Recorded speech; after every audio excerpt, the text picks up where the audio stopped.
नमस्कार। स्वागत है आपका इंडिया गेट टीवी पर। मैं हूं अजय सेतिया। मित्रों, प्रधानमंत्री नरेंद्र मोदी गुलामी के निशान मिटाने में लगे हैं, लेकिन क्या इतना काफी है कि राष्ट्रपति भवन से इंडिया गेट को सीधे जोड़ने वाले मार्ग का नाम राजपथ से कर्तव्य पथ कर दिया गया है? क्या इससे गुलामी के सारे निशान मिट गए हैं? गुलामी के निशान तो नई दिल्ली में हर सड़क पर, हर चौराहे पर, हर राउंड अबाउट पर बिखरे पड़े हैं। देश की एक तो यह बड़ी समस्या रही है कि मुगल काल को आज भी कई लोग गुलामी का पीरियड नहीं मानते, और कांग्रेस तो शुरू से ही नहीं मानती रही। जब तक जवाहरलाल नेहरू जिंदा थे, उन्होंने ब्रिटिश काल के नाम भी नहीं बदलने दिए। मुगल काल के नाम बदलने तो बहुत दूर की बात। यहां तक कि जब संसद में यह मांग की गई कि इंडिया गेट पर कनोपी में लगी जॉर्ज पंचम की मूर्ति को हटाया जाए, तो जवाहरलाल नेहरू ने वह भी हटाने से इनकार कर दिया था।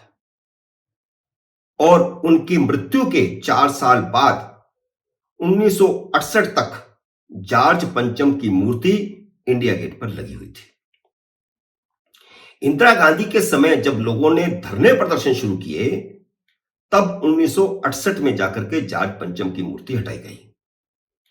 नेहरू ने कनॉट प्लेस, विलिंगटन प्लेस आदि जगहों के नाम बदलने से इनकार कर दिया था।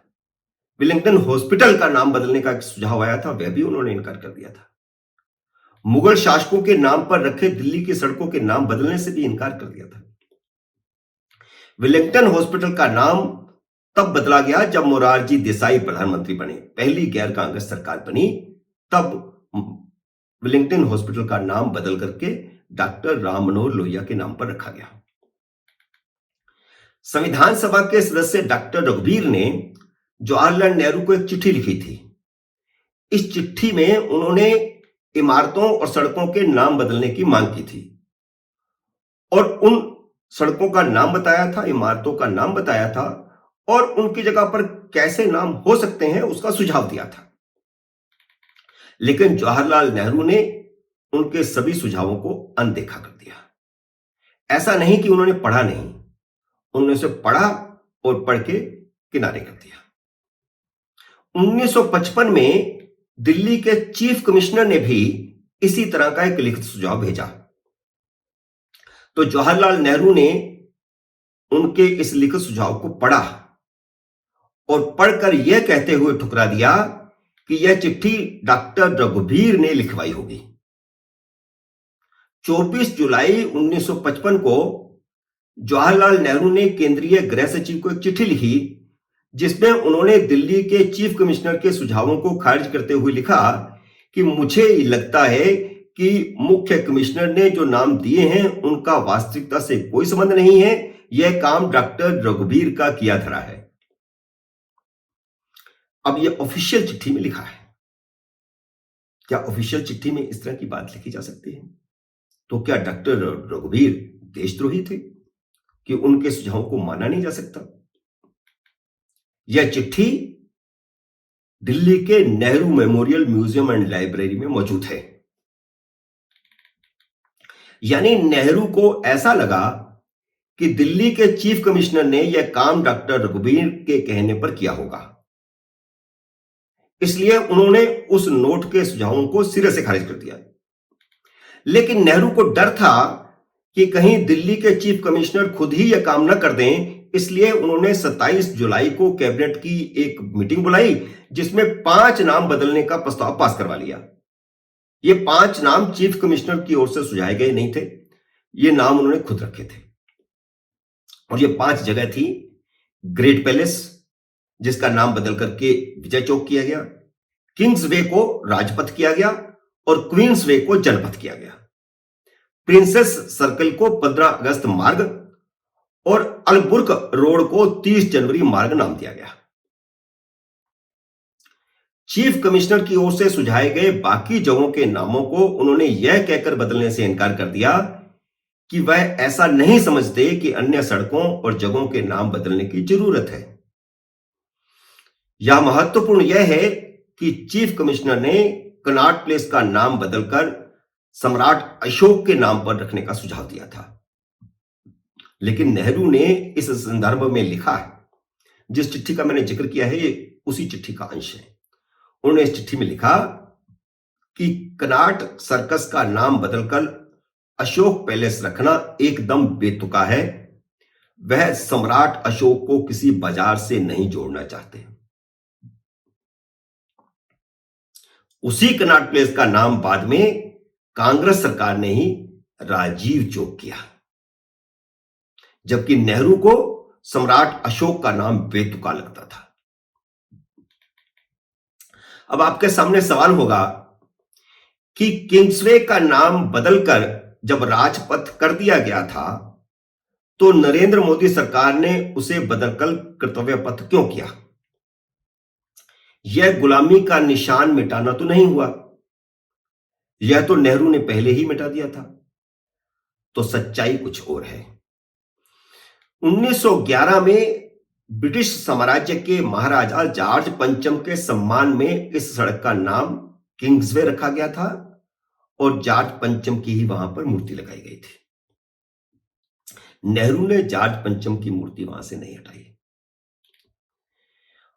जॉर्ज पंचम की पत्नी यानी महारानी विक्टोरिया के नाम पर दिल्ली की एक अन्य प्रमुख सड़क का नाम क्वींसवे रखा गया था। अब नाम बदलने की कहानी सुनिए। दरअसल राजपथ एक प्रकार से किंग्सवे का ही हिंदी अनुवाद था, इसलिए उन्होंने जॉर्ज पंचम की वहां से मूर्ति भी नहीं हटाई थी। 13 जुलाई 1956 को टाइम्स ऑफ इंडिया में एक खबर छपी जिसमें चेंजिंग न्यू दिल्ली नाम से उसका शीर्षक था, जिसमें राजपथ को रोड फॉर ए रॉयल्टी के नाम से संबोधित किया गया था, जबकि लोकतंत्र में न तो किंग का और न ही रॉयल्टी का कोई औचित्य था।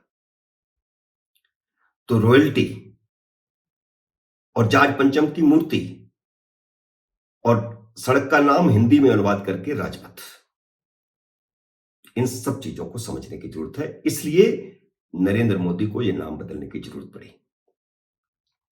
जवाहरलाल नेहरू ने शब्दों के खेल से साम्राज्यवादी मानसिकता के इस निशान को मिटने नहीं दिया था। नेहरू की मानसिकता की पोल उनकी ओर से 15 अगस्त 1955 को माउंटबेटन को लिखी गई चिट्ठी से जाहिर होती है। अब स्वतंत्रता दिवस पर माउंटबेटन को चिट्ठी लिखने की क्या जरूरत थी? और इस चिट्ठी में उन्होंने खुद के भारत रत्न से सम्मानित होने से लेकर सड़कों के नाम बदलने का जिक्र किया था, जबकि आजादी के 8 साल बाद उन्हें माउंटबेटन को चिट्ठी लिखने की जरूरत ही क्या थी? इस चिट्ठी में उन्होंने लिखा, कोट कर रहा हूं, आपको यह जानने की दिलचस्पी होगी कि किंग्सवे के अंत में बड़ा खुला क्षेत्र जिसे प्रिंसेस सर्कल के रूप में जाना जाता था और जहां 15 अगस्त 1947 को विशाल जनसभा हुई थी, उसका हमने नाम बदलकर 15 अगस्त मैदान कर दिया है। इस चिट्ठी में उन्होंने किंग्सवे का नाम बदलने का जिक्र नहीं किया और राजपथ को उन्होंने इस चिट्ठी में किंग्सवे ही लिखा है, जबकि उन्होंने किंग्सवे का नाम राजपथ करने का प्रस्ताव स्वयं पारित करवाया था। जाहिर है कि टाइम्स ऑफ इंडिया की खबर सही थी। नेहरू ने शब्दों का खेल किया था, इसलिए राजपथ का नाम बदलने की जरूरत थी, जो एक तरह से साम्राज्यवादी की ही निशानी थी। एक और बात बताना भी जरूरी है, वह यह है कि जवाहरलाल नेहरू के देहांत के बाद 3 दिसंबर 1965 को लोकसभा में एक संविधान संशोधन अधिनियम पर चर्चा के दौरान सांसद मधु लिमे ने राजपथ में कनोपी में लगी जॉर्ज पंचम की मूर्ति हटाकर वहां नेताजी सुभाष चंद्र बोस की मूर्ति लगाने की मांग रखी थी।